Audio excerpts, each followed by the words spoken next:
Next up, we have first briefing annex for solar installations at 4 schools. Dr. Swift.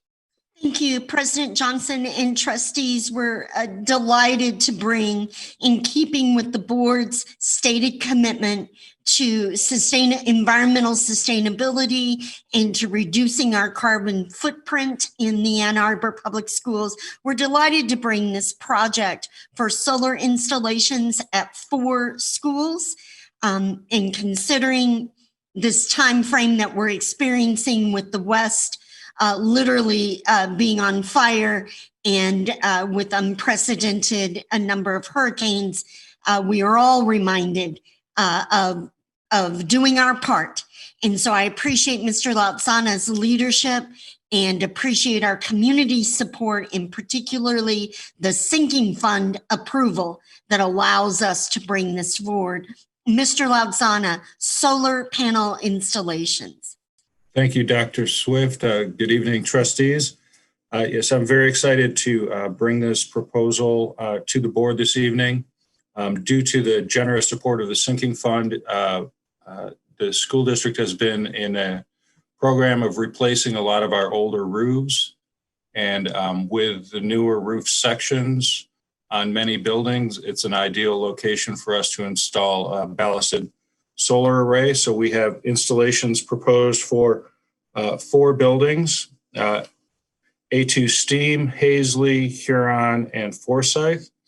The total capacity of these arrays is nearly 600 kilowatts, and the production would be approximately annually 750,000 kilowatt hours, or enough to power 63 average single family homes. The annual savings is estimated at $85,000, would remove a significant amount of carbon or prevent a significant amount of carbon from entering the atmosphere. Other equivalents include, it's equivalent to essentially removing 70 cars from the road or eliminating the use of 730 barrels of oil in every single year. And we have a few slides that Ms. Osinski is going to bring up, and we'll give you a brief overview. So there are a number of ways to install solar panels. One of the most effective at a school, because we do have a lot of roof area, is what's known as a ballasted system. So this is a picture of a typical ballasted system. So it's non-penetrating, so it doesn't penetrate the roof. What's not shown here is we specify what's known as a slip sheet. It's an additional piece of the roofing material that's put directly under the ballast array to further protect the roof membrane. So there's racking. The solar panels are attached to the racking, and then the racking is ballasted by those, you see those bricks or concrete blocks there that holds the array down on the roof and prevents, in particular, the concern is wind uplift. If you have a strong wind, the racking and the solar might tend to blow away, so the ballast keeps it in place. So on our schools, we can go to the first one. So this is the roof plan of A2 Steam, and you can see on the kind of the lower right, a key plan, that's the entire building, and where those solar panels would be installed on the roofs and then connected into the building's electrical system. We can go to the next one. This is Forsyth. Again, a lot of roof area at Forsyth. It's a large school with single story. And so there's a lot of roof area available. We can go to the next one. This is Hazley. Again, kind of packing it in there. It's good to keep it all together. It's much more efficient for electrical runs and things like that. And the next building is Huron. So I know this is a little funny to look at, but Huron's essentially two circular buildings, and then there's the bridge connecting the 2 sides of Huron High School. And we recently redid that roof, and it's an ideal location for a solar array. So we're planning to install it there. And one of the great things about this proposal is all of this will be monitored online and available, and we can go ahead and go to the next one. So this is the dashboard of a small solar array that was put in at A2 Steam last fall. And you can see the top graph is a daily chart. So this was a pretty good day.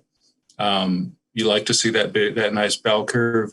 And it looks like at about, 1 o'clock in the afternoon, or at some point in the afternoon there were a few clouds that passed through. So you see the little dips out of that perfect arc.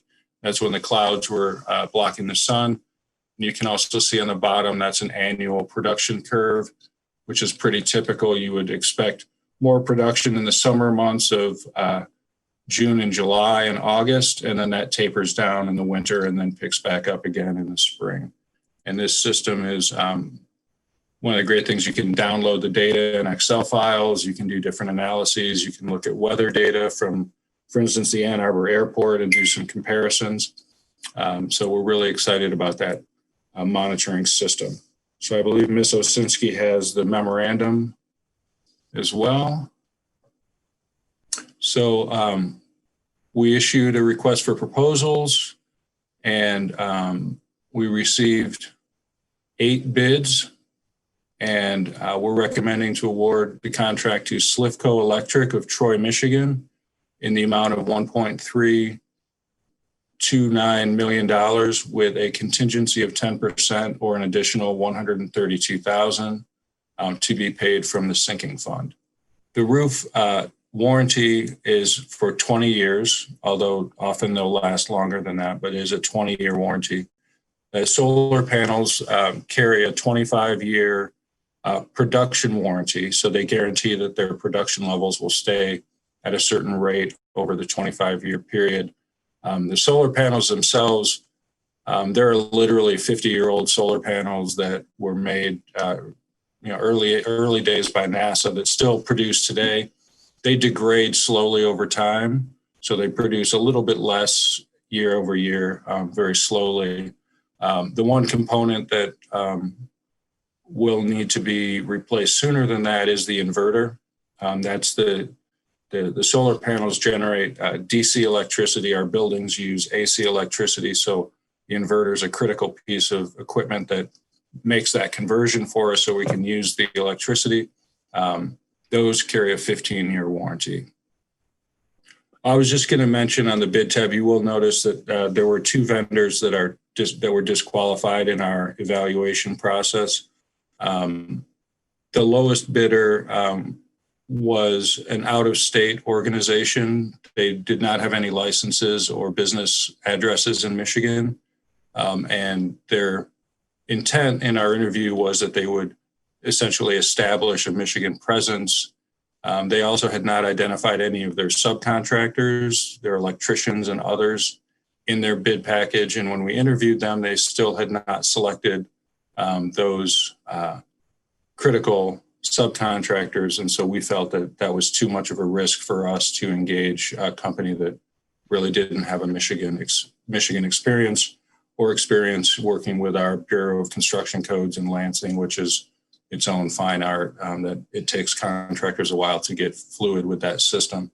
The second lowest bidder, this job was bigger than we felt that they were qualified to take on. It would have represented 60% of their last year's revenue.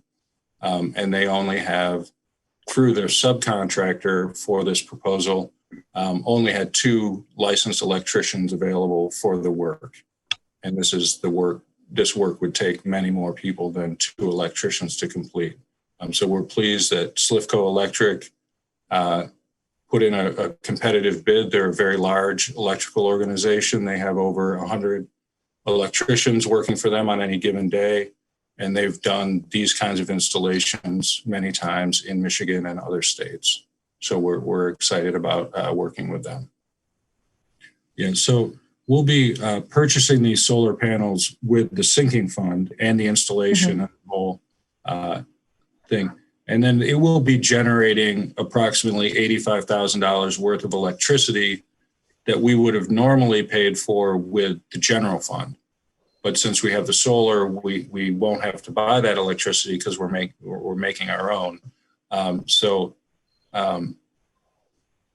and projecting, what the break-even point is a little bit tricky, but we think it'll be about 13 to 15 years to that break-even point where we will have generated enough electricity to essentially pay off the installation. And then from that day forward, we're actually making money above and beyond what we invested from the sinking fund. Through what's known as the net metering program with DTE Energy, we essentially have the ability to spin our meter backwards, if you will, and receive a credit for the excess generation. We did do some modeling early on so that we would minimize the amount of excess generation, because we don't get the full, and this is something that's hotly debated in Lansing, is we don't have true net metering. We have sort of net metering light, if you will, in Michigan, where we are paid the generation component or a subset of the utility retail rate. We are compensated for, but we do not get the full retail compensation when we do spin the meter backwards, if you will.